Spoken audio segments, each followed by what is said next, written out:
Tuna mafungu mawili katika jambo lile ambalo Mheshimiwa mbunge amelisema. Vipo vyombo vya moto zikiwepo pikipiki ambazo zimekamatwa kwa ajili ya makosa makubwa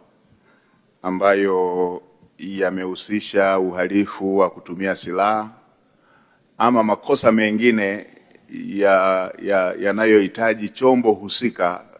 kushikiliwa kama sehemu ya ushahidi, mfano chombo kilichobeba madawa ya kulevya, chombo kilichobeba wahalifu waliofanya uhalifu wa kutumia silaha, ama chombo ambacho kimeshiriki katika makosa mengine makubwa kama ya ubakaji ama mauaji. Mheshimiwa Spika, kwenye makosa haya ya kundi hili la makosa makubwa tumeweka sheria ya kushikilia vyombo hivyo ili viweze kutumika katika taratibu za kiuchunguzi na za kiushahidi kwa kuzingatia sheria zetu za makosa hayo makubwa.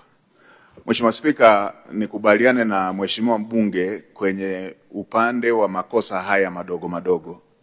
Mheshimiwa Spika, kama ambavyo waheshimiwa wabunge watakumbuka, nilikopita katika ziara maeneo yote nilielekeza kwamba vyombo vinavyotumika kwa kazi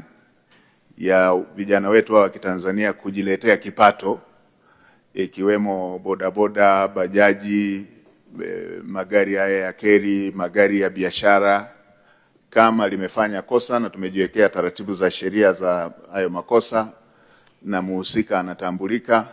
basi hivyo vyombo visitumike kushikiliwa, badala yake warudishiwe wahusika ili wakafanyie kazi na kupata fedha ambayo wanatakiwa walipe faini. Mheshimiwa Spika,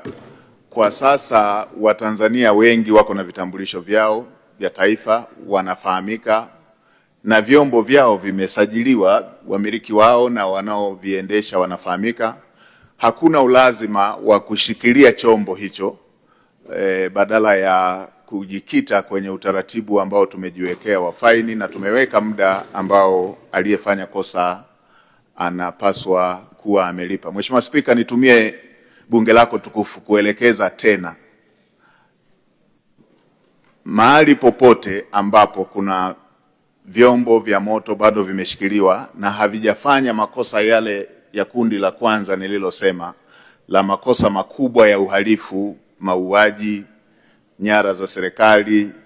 ubakaji, madawa ya kulevya, makosa mengine yote ya faini, vyombo vya moto visishikiliwe, badala yake wahusika watakiwe kulipa faini wakiwa na vyombo hivyo ambavyo ni vitendea kazi vya kufanyia kazi, kila moja aendelee na kazi.